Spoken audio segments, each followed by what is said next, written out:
Good morning friends, welcome to Root Study Classes. तो friends आज है 28 जनवरी 2021।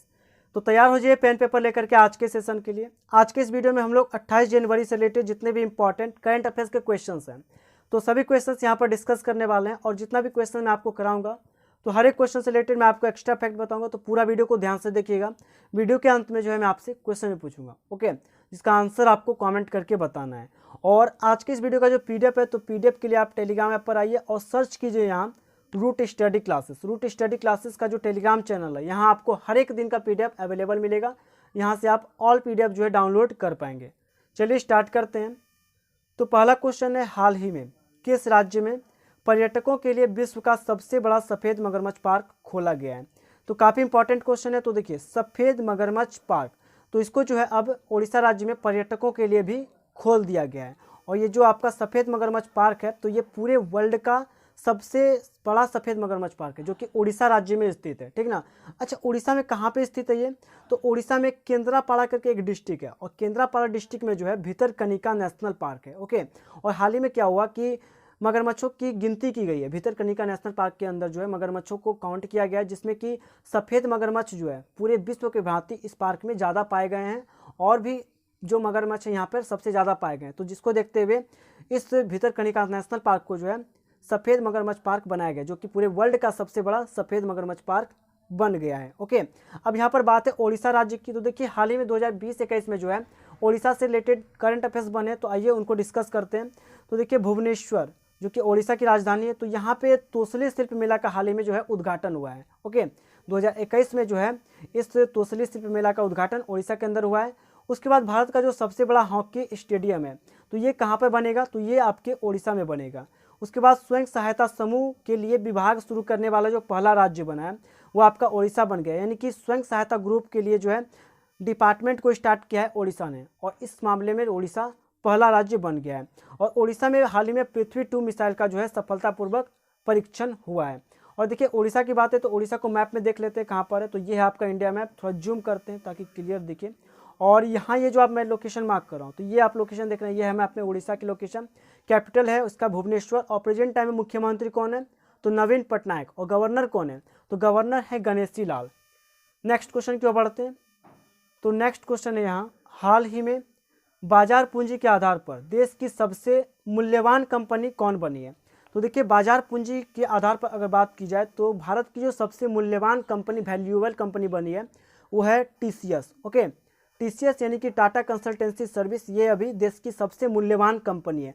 अच्छा, टीसीएस से पहले जो भारत की सबसे मूल्यवान कंपनी थी वो कौन थी? तो वो थी रिलायंस इंडस्ट्रीज लिमिटेड। तो ये आप याद रखिएगा, टीसीएस ने रिलायंस इंडस्ट्रीज लिमिटेड को पछाड़ के अभी देश की सबसे मूल्यवान वैल्यूएबल कंपनी बन गई है। अब यहाँ पर देखिए बात हो रहा है टीसीएस, तो आइए टीसीएस के बारे में जानते हैं। तो टीसीएस यानी कि टाटा कंसल्टेंसी सर्विस स्थापित कब किया गया था इसको? तो इसको स्थापित किया गया था 1 अप्रैल 1968 को, ओके। 1 अप्रैल 1968 को इसको स्थापित किया गया था। हेडक्वार्टर कहाँ पर है? तो इसका हेडक्वार्टर आपके मुंबई में स्थित है, मुंबई में, जो कि महाराष्ट्र की राजधानी है मुंबई। और इसके फाउंडर कौन कौन है? तो फाउंडर हैं फकीर चंद कोहली और प्लस में टाटा सन्स इसके फाउंडर हैं। और प्रेजेंट टाइम में सीईओ हैं राजेश गोपीनाथ। तो इतना जानकारी यहाँ से आपको मिलता है। नेक्स्ट क्वेश्चन की ओर बढ़ते हैं। तो नेक्स्ट क्वेश्चन क्या है, हाल ही में किस आयोग ने इलेक्ट्रॉनिक इलेक्टोरल फोटो पहचान पत्र, शॉर्ट में इसको ई-इपिक भी बोल सकते हैं, तो ये जो आपका ई-इपिक है तो इस सुविधा को अभी किसने स्टार्ट किया है? तो इस सुविधा को स्टार्ट किया है अभी चुनाव आयोग ने, इलेक्शन कमीशन ने। सबसे पहले यहाँ पर आप समझिए ई-इपिक, उसके बाद इसके बारे में विस्तार से हम लोग देखेंगे। पहले इसके बारे में समझिए, ई-इपिक का फुल फॉर्म क्या है, इसमें इसका टर्म का मतलब क्या है। तो ये जो छोटी ई है इसका मतलब है इलेक्ट्रॉनिक, और बाकी बात जो इधर ईपीआईसी बचा तो इसका फुल फॉर्म है electoral photo identity card, Hindi में कहे तो इलेक्ट्रॉनिक इलेक्ट्रोल फोटो पहचान पत्र, ओके। तो इस सुविधा को अभी स्टार्ट किया है किसने? तो इलेक्शन कमीशन है। अच्छा, इलेक्शन कमीशन के द्वारा जो इस ई-इपिक सुविधा को स्टार्ट किया गया है तो क्या पर्पस है स्टार्ट करने का? तो देखिए, इस सुविधा के तहत क्या होगा, जितने भी मतदाता हैं, वोटर्स हैं, तो वो अपना निर्वाचन कार्ड किसी भी समय किसी भी वक्त डाउनलोड कर पाएंगे, ठीक ना। तो ये है इस सुविधा की खास बात। और इसको लॉन्च कब किया गया है? तो इसको लॉन्च किया गया है 25 जनवरी। और ये 25 जनवरी की तारीख आपके लिए काफ़ी इंपॉर्टेंट रहने वाली है। क्योंकि इस दिन जो है नेशनल वोटर डे सेलिब्रेट किया गया है। तो ये चीज़ आप याद रखिएगा, 25 जनवरी को नेशनल वोटर डे सेलिब्रेट किया गया और इसी मौका पे जो है इस ई इपिक सुविधा को स्टार्ट किया गया है चुनाव आयोग के द्वारा। अब यहाँ पर चुनाव आयोग बात है तो देखिए चुनाव आयोग, तो चुनाव आयोग इसको स्थापित कब किया गया था, तो 25 जनवरी 1950 को चुनाव आयोग को स्थापित किया गया था। और देखिए 25 जनवरी को स्थापित किया गया था, इसलिए हम लोग हर एक साल 25 जनवरी के ही दिन जो है नेशनल वोटर्स डे सेलिब्रेट करते हैं, ठीक है। और प्रेजेंट टाइम में अभी चुनाव आयुक्त कौन है, तो प्रेजेंट टाइम में चुनाव आयुक्त हैं सुनील अरोड़ा। अच्छा, पहले भारत के जो पहले चुनाव आयुक्त थे तो वो कौन थे, तो सुकुमार सेन। तो ये चीज़ आप याद रखिएगा। नेक्स्ट क्वेश्चन की ओर बढ़ते हैं, तो नेक्स्ट क्वेश्चन है हाल ही में किस केंद्रीय मंत्री ने पुराने वाहनों पर ग्रीन टैक्स लगाने के प्रस्ताव को मंजूरी दे दी है। तो देखिए जितने भी पुराने व्हीकल्स हैं, पुरानी गाड़ियां हैं, तो उन पर जो है अब ग्रीन टैक्स लगेगा। तो इस प्रस्ताव को मंजूरी दे दी है नितिन गडकरी ने। ये केंद्रीय मंत्री हैं नितिन गडकरी। किस चीज़ के केंद्रीय मंत्री हैं, तो ये सड़क परिवहन और राजमार्ग मामलों के केंद्रीय मंत्री हैं, ठीक ना। तो इन्होंने अभी ग्रीन टैक्स लगाने के लिए प्रस्ताव को मंजूरी दी है। किस चीज़ पर, तो पुराने वाहनों पर अब ग्रीन टैक्स लगेगा। अच्छा, कितना पुराना होगा व्हीकल तो इस पर ग्रीन टैक्स लगेगा, तो 8 साल। अगर किसी भी व्हीकल का उम्र 8 साल हो जाएगा या 8 साल से अधिक, तो उन गाड़ियों पे जो है ये ग्रीन टैक्स लगेगा, उन गाड़ियों से ग्रीन टैक्स जो है वसूला जाएगा। ओके, और इस प्रस्ताव को मंजूरी दे दी है अभी नितिन गडकरी, जो कि सड़क परिवहन और राजमार्ग मंत्री हैं, ठीक है। अब देखिए नितिन गडकरी, तो नितिन गडकरी किस चीज़ के मंत्री हैं, तो सड़क परिवहन और राजमार्ग मंत्री। तो देखिए सड़क परिवहन और राजमार्ग मंत्री से जो है आपको 2 क्वेश्चन बनने वाला है, क्योंकि अभी हाल ही में सड़क परिवहन और राजमार्ग मंत्रालय ने DRDO और प्लस में IIT रुड़की के साथ जो है समझौता ज्ञापन पर सिग्नेचर किया है। DRDO के साथ इसलिए सिग्नेचर किया है क्योंकि जो आपदा प्रबंधन का क्षेत्र है तो उसमें सहयोग हो सके, इसलिए सड़क परिवहन और राजमार्ग मंत्रालय ने DRDO के साथ समझौता ज्ञापन पर सिग्नेचर किया। और उसके बाद ये जो आपका IIT रुड़की है, तो रुड़की ने क्यों सिग्नेचर किया, ताकि जो आपका राजमार्ग अवसंरचना है तो उसके विकास में जो है, उसके विकास के क्षेत्र में कुछ हेल्प हो सके, तो उसके लिए इस मंत्रालय ने IIT रुड़की के साथ समझौता किया है। नेक्स्ट क्वेश्चन की ओर बढ़ते हैं, तो नेक्स्ट क्वेश्चन है आपका हाल ही में अंतर्राष्ट्रीय सीमा शुल्क दिवस यानी कि इंटरनेशनल कस्टम्स डे कब मनाया गया है। तो देखिए हाल ही में इंटरनेशनल कस्टम्स डे सेलिब्रेट किया गया है 26 जनवरी को। ओके, 26 जनवरी को इंटरनेशनल कस्टम्स डे जो है सेलिब्रेट किया गया है। अच्छा, अगर आप अदर ऑप्शन को रिलेट करते हैं, जैसे कि आपका 23 जनवरी, 24, 25, 26, तो आइए हर एक ऑप्शन को हम लोग सीक्वेंस वाइज जो है पहले डिस्कस करते चलते हैं, किस दिन क्या कौन सा डे मनाया गया है। तो देखिए 23 जनवरी के दिन जो है सुभाष चंद्र बोस की जयंती मनाई गई है, तो ये याद रखिएगा, काफ़ी इंपॉर्टेंट रहने वाला है। उसके बाद 24 जनवरी, तो उत्तर प्रदेश गवर्नमेंट ने अपने राज्य का स्थापना दिवस सेलिब्रेट किया है और उत्तर प्रदेश का इस बार 2021 में 71वां स्थापना दिवस सेलिब्रेट हुआ है। उसके बाद 25 जनवरी, तो इस दिन नेशनल वोटर्स डे सेलिब्रेट किया गया है। उसके बाद 26 जनवरी, इस दिन अंतर्राष्ट्रीय सीमा शुल्क और प्लस में रिपब्लिक डे जो है सेलिब्रेट हुआ है। तो इतना आप याद रखिएगा, काफ़ी इंपॉर्टेंट रहने वाला ये क्वेश्चन आपके लिए।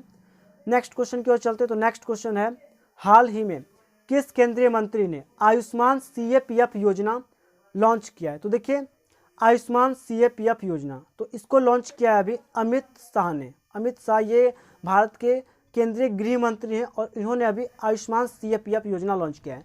अब यहाँ पर आप समझिएगा CAPF, तो सबसे पहले मैं आपको बता दूँ CAPF इसका फुल फॉर्म होता है central arm police force. Okay, तो सेंट्रल आर्म पुलिस फोर्स इसका फुल फॉर्म होता है। अब योजना ये जो लॉन्च हुआ है CAPF, आयुष्मान CAPF योजना, तो इसमें होगा क्या। तो देखिए इस योजना को जो है अमित शाह ने पहले लॉन्च किया है और इस योजना के तहत क्या होगा, 10 लाख ऐसे CAPF होंगे 10 लाख CAPF जिनके जो CAPF के जो जवान होंगे और CAPF के जो अधिकारी होंगे, तो इन जवान और इन अधिकारियों के जो परिवार वाले होंगे, तो जवान, अधिकारी और इनके परिवार वालों, तो सभी को जो है सभी को 24,000 अस्पतालों में ये कहीं भी अपना इलाज करवा सकते हैं। इसके लिए इन लोगों को जो है एक कार्ड दिया जाएगा, हेल्थ कार्ड दिया जाएगा इन लोगों को आयुष्मान भारत योजना के तहत, ठीक है। और इसको अभी इस योजना को लॉन्च किया अमित शाह ने। तो अमित शाह केंद्रीय गृह मंत्री हैं। यहाँ पे आप देख सकते हैं अमित शाह कुछ दे रहे हैं पुलिस अधिकारी को, ये तो ये फोटो साझा हुआ है। नेक्स्ट क्वेश्चन की ओर बढ़ते, तो नेक्स्ट क्वेश्चन है हाल ही में आयोजित 72वें गणतंत्र दिवस में भारतीय सेना की तरफ से शामिल होने वाली एकमात्र महिला अधिकारी कौन बनी है। तो देखिए इस बार जो 26 जनवरी यानी कि रिपब्लिक डे सेलिब्रेट हुआ, तो ये 72वां रिपब्लिक डे था। तो पहला पॉइंट तो ये आप याद रखिएगा। और दूसरा पॉइंट कि भावनाकांत, पहला आप भावनाकांत याद रखिएगा। उसके बाद प्रीति चौधरी, तो प्रीति चौधरी इंडियन आर्मी की तरफ से शामिल होने वाली एकमात्र महिला अधिकारी बनी है। और ऑप्शन नंबर ए जो आप भावनाकांत देख रहे हैं, तो भावनाकांत ने फाइटर विमान राफेल को उड़ाया है रिपब्लिक डे के शुभ अवसर पर। तो ये चीज़ आप ध्यान रखिएगा। भावनाकांत कहाँ की रहने वाली है, तो ये बिहार के दरभंगा जिले की रहने वाली है। और ये जो प्रीति चौधरी है, तो प्रीति चौधरी ये इंडियन आर्मी की तरफ से शामिल होने वाली, रिपब्लिक डे में शामिल होने वाली एकमात्र महिला अधिकारी बनी है। और देखिए बांग्लादेश का नाम आप मत भूलिएगा, बांग्लादेश को भी याद रखिए, क्योंकि बांग्लादेश की जो सैन्य टुकड़ी है, तो इस बार रिपब्लिक डे में सैन्य टुकड़ी शामिल हुई थी बांग्लादेश की। तो ये चीज़ भी ध्यान में रखिएगा। नेक्स्ट क्वेश्चन की ओर बढ़ते हैं। तो नेक्स्ट क्वेश्चन है, हाल ही में वार्षिक कार्यक्रम भारत पर्व 2021 का उद्घाटन किसने किया है। तो देखिए ये जो भारत पर्व 2020 भारत पर्व है, तो ये वार्षिक कार्यक्रम है, हर एक साल इस कार्यक्रम को आयोजित किया जाता है। तो इस बार भारत पर्व 2021 आयोजित किया गया है ओम बिरला के द्वारा। ओके, ओम बिरला कौन है, तो ओम बिरला ये लोकसभा अध्यक्ष हैं। ओके, नेक्स्ट क्वेश्चन क्या है, तो नेक्स्ट क्वेश्चन है, हाल ही में किस राज्य को राष्ट्रीय सर्वश्रेष्ठ चुनावी आचरण पुरस्कार 2020 से सम्मानित किया गया है। तो देखिए राष्ट्रीय सर्वश्रेष्ठ चुनावी आचरण पुरस्कार 2020, तो इस पुरस्कार से हाल ही में सम्मानित किया गया है मेघालय को। ऑप्शन बी आपका यहाँ पर सही उत्तर हो जाएगा। मेघालय को जो है राष्ट्रीय सर्वश्रेष्ठ चुनावी आचरण पुरस्कार 2020 से सम्मानित किया गया। अब यहाँ पर बात है मेघालय, तो मेघालय को देख लीजिए मैप में, तो ये है आपका मेघालय जो आपका राज्य है, तो ये आपका नॉर्थ ईस्ट में आता है, इसका लोकेशन नॉर्थ ईस्ट में है, यहाँ पर है आपका मेघालय। ओके, कैपिटल है शिलोंग। और प्रेजेंट टाइम में मुख्यमंत्री कौन है मेघालय के, तो प्रेजेंट टाइम में मेघालय के मुख्यमंत्री हैं कॉनराड संगमा और गवर्नर हैं सत्यपाल मलिक। नेक्स्ट क्वेश्चन की ओर बढ़ते हैं। तो नेक्स्ट क्वेश्चन है, हाल ही में आईपीएल की फ्रेंचाइजी टीम राजस्थान रॉयल्स ने किस दिग्गज बल्लेबाज को अपना क्रिकेट निदेशक अपॉइंट किया है। तो देखिए आईपीएल की जो फ्रेंचाइजी टीम है राजस्थान रॉयल्स, तो इसने अभी कुमार संगाकारा को जो है अपना क्रिकेट निदेशक अपॉइंट किया है। और ये जो कुमार संगाकारा है, यहाँ पे आप देख सकते हैं, यही है कुमार संगाकारा। और ये कहाँ के हैं, कहाँ के प्लेयर हैं, तो ये श्रीलंका के प्लेयर हैं, ये श्रीलंका के बल्लेबाज हैं। नेक्स्ट क्वेश्चन की ओर बढ़ते हैं। तो next question answer of the day, तो देखिए कल जो आपसे क्वेश्चन पूछा गया था, तो उसका आंसर आपको कमेंट करके बताना था। तो क्वेश्चन आपसे पूछा गया था, हाल ही में ऑपरेशन सर्द हवा को किस सुरक्षा बल के जवानों द्वारा शुरू किया गया।